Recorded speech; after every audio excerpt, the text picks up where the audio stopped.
Iran attacks a U.S.-owned oil tanker in the Strait of Hormuz on March 17, 2026, marking a catastrophic failure of Western maritime security and plunging the global economy into a state of absolute, unmitigated terror. This isn't just a tactical escalation, it is the moment the world's most vital energy artery began to bleed out in real time. For 17 days, the international community watched as small-scale skirmishes turned into a full-scale conflagration. But this direct hit on a U.S.-flagged vessel has shattered the illusion of American protection. As the massive hull of the tanker burns, sending a pillar of thick toxic smoke into the sky that can be seen from the shores of the UAE, the realization is setting in that the 500 tankers already struck in this conflict were just the prelude to a total blockade.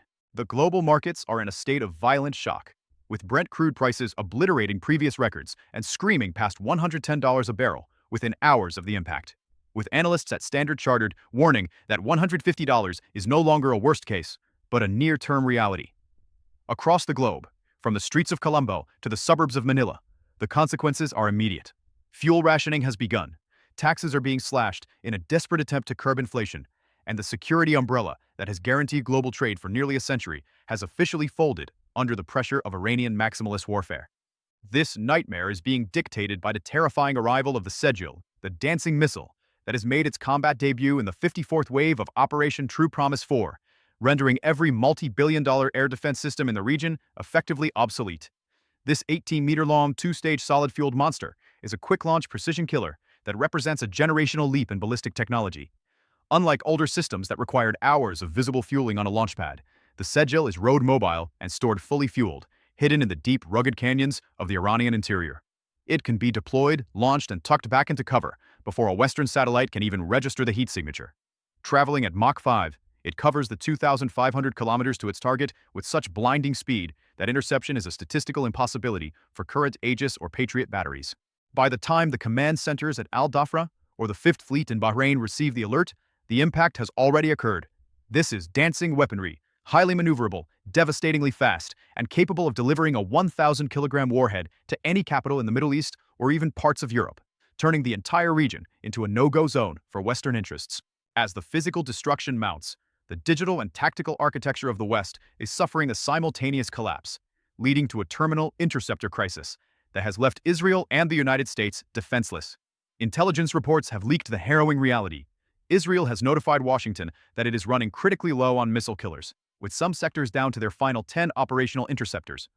Tehran has systematically drained the killers dry by utilizing a brutal saturation strategy, fitting their heavy Khorramshahr missiles with cluster munitions that release up to 80 independent bomblets. This forces defensive systems to fire multi-million-dollar interceptors at tiny submunitions, while the primary Mach 5 warheads slip through the holes in the grid. The panic in Washington is palpable, as the Pentagon has been forced to strip THAAD batteries from vital postings in South Korea just to plug the holes in the Middle Eastern shield, effectively leaving the Pacific theater exposed to satisfy a defense grid that is already failing. This strategic drain has become the defining feature of the 55th and 56th waves of the Iranian campaign, which have now expanded to include the use of Fatah hypersonic missiles targeting the Southern Regional Support Command and strategic missile depots belonging to Rafael Advanced Defense Systems. The chaos has now spilled over from the water to the very heart of the region's transport and energy hubs, with Iran demonstrating its ability to strike with total impunity.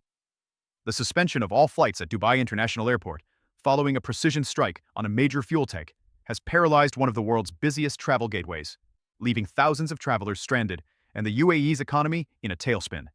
Simultaneously, a massive strike on the oil storage facilities in Fujairah, the UAE's only land-based bypass for the strait, has effectively sealed the exit, forcing the third-largest producer in OPEC to shut in more than half of its total output. Trump has responded with a series of digital ultimatums, warning NATO allies of a very bad future if they do not immediately deploy the naval forces he previously claimed he didn't need. He is demanding that the UK, Germany, and France stop treating this as your war, not ours, and provide the minesweepers and commandos to break the yuan-only blockade.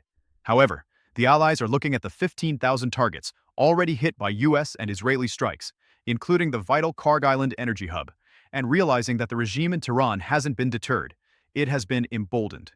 With Iranian Foreign Minister Abbas Araqi stating flatly that there is no longer any reason to return to the negotiating table. As the petrodollar vanishes in the smoke of the burning tankers, a new Beijing-backed order is rising from the ashes, offering the world a lifeboat that doesn't involve the American flag. The CIPS digital financial system and the M-Bridge platform are no longer just experiments. They are the only way to move oil without being targeted by the dancing missiles. Ships that settle their accounts in yuan are reportedly being granted safe passage, while those flying Western flags are systematically hunted. This is the ultimate security for currency pact. And as the Atlantic Alliance fractures over Trump's demands, the world is moving on. The one-way street of American hegemony has officially ended at a dead end in the Strait of Hormuz, leaving a world on the brink of a new dark age where the old rules of security no longer apply, and the very bad future has already become a devastating reality. The humanitarian and economic arithmetic of this conflict is shifting from crisis to collapse. In Europe, home heating oil and gas prices have skyrocketed by over 100% in a matter of weeks, pushing the euro area toward a stagflationary shock that could trim a full percentage point off its GDP by year's end. In Asia, the supply chain for manufacturing critical inputs like aluminum and helium, of which Qatar provides 30% of global supply, has been severed, threatening the semiconductor and automotive industries on a global scale. Maersk and other shipping giants have suspended all passages through the strait, rerouting vessels around the Cape of Good Hope and adding 15 days to transit times, while insurers have canceled war risk cover entirely for Middle Eastern cargo. As the U.S. military confirms the death of key Iranian figures like the head of the Basij militia, Tehran's response has been the activation of a no-red-line strategy. The war is no longer contained within the borders of Iran and Israel.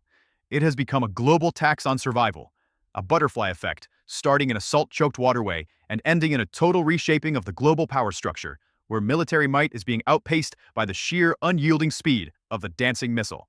The physical destruction of the March 17th attack is only the tip of a much larger, more systemic collapse. While the smoke from the burning U.S.-owned tanker still hangs heavy over the strait, the global financial system is facing a Nixon shock in reverse. Iran has just fired the most dangerous shot of this war, and it wasn't a missile. It was an ultimatum to the very heart of American power. Tehran has officially signaled that it will allow a controlled reopening of the waterway, but with a condition that has sent a tremor through every central bank on Earth. Safe passage is now reserved only for tankers trading in Chinese yuan. This yuan-only mandate is the ultimate challenge to the 50-year-old petrodollar system. By forcing the world's most indispensable commodity to decouple from the U.S. dollar, Iran is attempting to dismantle the financial architecture of the West from within. While Washington focuses on the 15,000 military targets it has already hit, the IRGC is successfully weaponizing the very necessity of energy. Already, a Pakistani oil tanker has been observed navigating the strait via an Iran-approved route. Its signals openly broadcast as a sign of coordination with Tehran. It is a haunting image for the West, a glimpse into a new maritime order where permission to sail is granted not by the U.S. Navy, but by the Revolutionary Guards of a regime currently under total siege. The economic dominoes are falling with terrifying precision. In the Philippines, the peso is in freefall, with economists warning it could crash past 60 to the dollar if the blockade continues. In India, the government is scrambling to manage a trilemma of energy security, price affordability, and the sudden crushing cost of logistics as shipping firms reroute their fleets around the Cape of Good Hope. This detour adds 15 days to every voyage and has spiked freight rates to an eye-watering $400,000 per day for some routes. The International Energy Agency's unprecedented release of 400 million barrels, the largest in history, has been dismissed by markets as a mere band-aid on a severed artery. You cannot replace a lost trade route with a full storage tank, and the butterfly effect of a closed 21-mile-wide strait is now spawning a tornado that is ripping through the manufacturing hubs of Asia and the heating bills of Europe.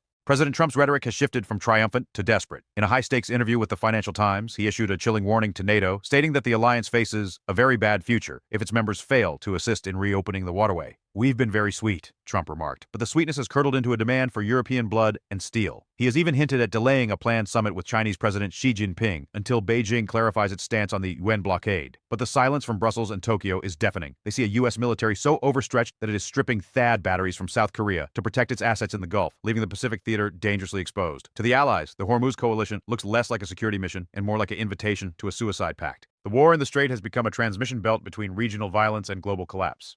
As the death of Ali Khamenei and the subsequent rise of Mujtaba Khamenei push Iran into a no-red-line survival strategy, the world is witnessing the birth of a new multipolar reality. The one-way street of the 20th century has been replaced by a kill box, where the Sejjil dances and the UN rules. We are no longer watching a war for territory. We are watching the final violent reorganization of the global order, where the victor is not the one with the most carriers, but the one who can still keep the lights on when the petrodollar finally dies.